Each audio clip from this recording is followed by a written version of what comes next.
नमस्कार, आप देख रहे हैं पब्लिक टाइम्स पूर्वांचल। मैं हूं हेमा। आइए जानते हैं देवरिया की खास खबरों को विस्तार से।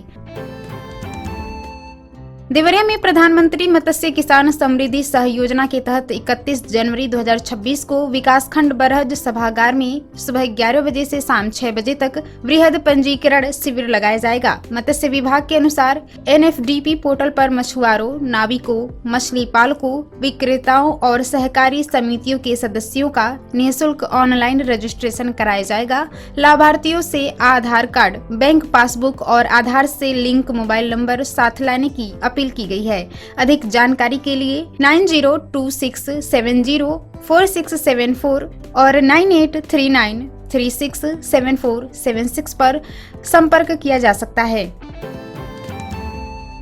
देवरिया में सीएमओ डॉक्टर अनिल कुमार गुप्ता की अध्यक्षता में नगरीय ब्लॉक स्टॉक फोर्स की बैठक हुई, जिसमें 10 फरवरी को राष्ट्रीय कृमि दिवस और 16 से 27 फरवरी तक चलने वाले MR टीकाकरण अभियान की सफलता को लेकर निर्देश दिए गए। सीएमओ ने कहा कि 1 से 19 वर्ष तक के सभी बच्चों को एल्बेंडाजोल की कृमिनाशक दवा 100% खिलाई जाए।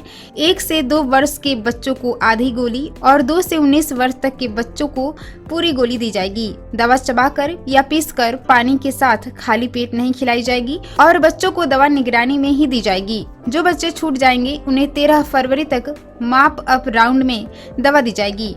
वहीं MR अभियान के तहत कक्षा 1 से 5 तक के सभी बच्चों का टीकाकरण कराया जाएगा। बैठक में स्वास्थ्य, ICDS और शिक्षा विभाग के अधिकारी मौजूद रहे।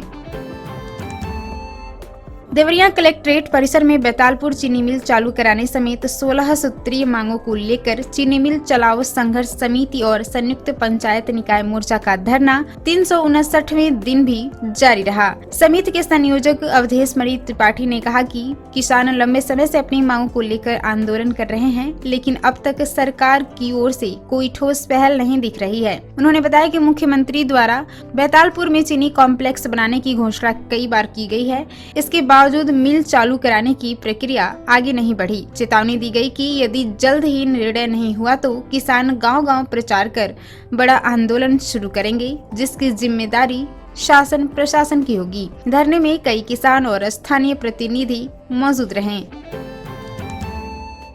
देवरिया में आंगनबाड़ी कार्यकर्ताओं ने अपनी मांगों को लेकर शहर में प्रदर्शन किया और कलेक्ट्रेट पहुंचकर ज्ञापन सौंपा। आंगनबाड़ी कर्मकारी व सहायिका एसोसिएशन के बैनर तले कार्यकर्ता सुभाष चौक पर एकत्रित हुई और पैदल मार्च करते हुए कलेक्ट्रेट पहुंची।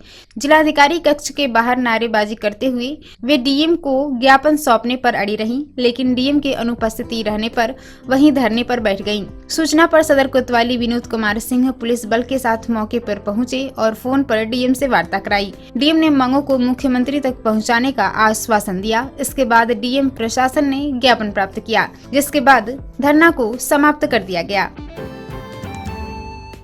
देवरिया सदर ब्लॉक के कठिनैया क्षेत्र में SIR फॉर्म भरने का कार्य तेजी से जारी है। संबंधित कर्मियों द्वारा लोगों से संपर्क कर आवश्यक जानकारी एकत्रित की जा रही है और फॉर्म भरवाए जा रहे हैं। प्रशासन ने क्षेत्र के सभी पात्र लोगों से समय पर फॉर्म भरकर प्रक्रिया पूरी कराने की अपील की है, ताकि किसी भी प्रकार की त्रुटि या नाम छूटने की समस्या न हो। स्थानीय स्तर पर व्यवस्था बनाए रखते हुए सुचारू रूप से संपन्न कराया जा रहा है।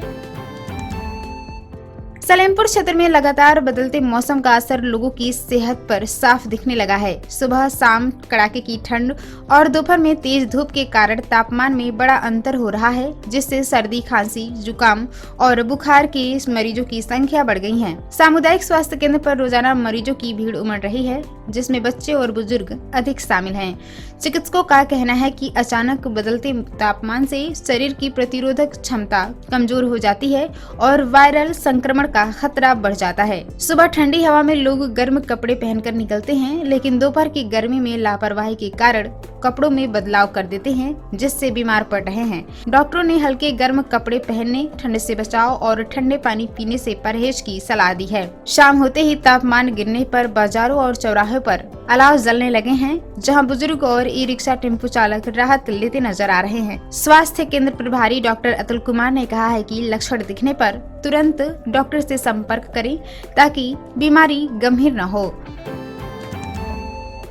देवरिया में भारत निर्वाचन आयोग के निर्देश पर 1 जनवरी को अहर्ता तिथि मानते हुए विधानसभा क्षेत्रों की मतदाता सूचियों का विशेष गहन पुनरीक्षण किया जाएगा।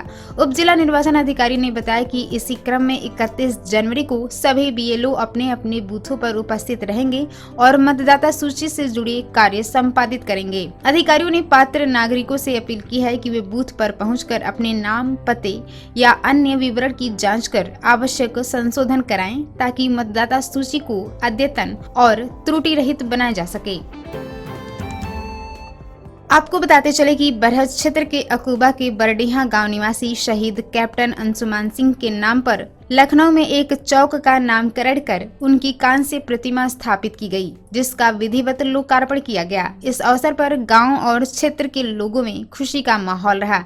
कार्यक्रम में शामिल होने पहुंचे ग्रामीणों ने कीर्ति चक्र विजेता शहीद को श्रद्धांजलि अर्पित की। शहीद के पिता सेवानिवृत्त कैप्टन रवि प्रताप सिंह ने बताया कि मुख्यमंत्री के निर्देश पर छावनी परिषद की ओर से चौक का नामकरण कर प्रतिमा स्थापित कराई गई है। लोकार्पण समारोह में लेफ्टिनेंट जनरल शिवेंद्र सिंह शामिल रहे। कार्यक्रम से लौटे ग्रामीणों ने सरकार की इस फैसले को सराहनीय बताते हुए इसे शहीद के प्रति सच्ची श्रद्धांजलि बताया।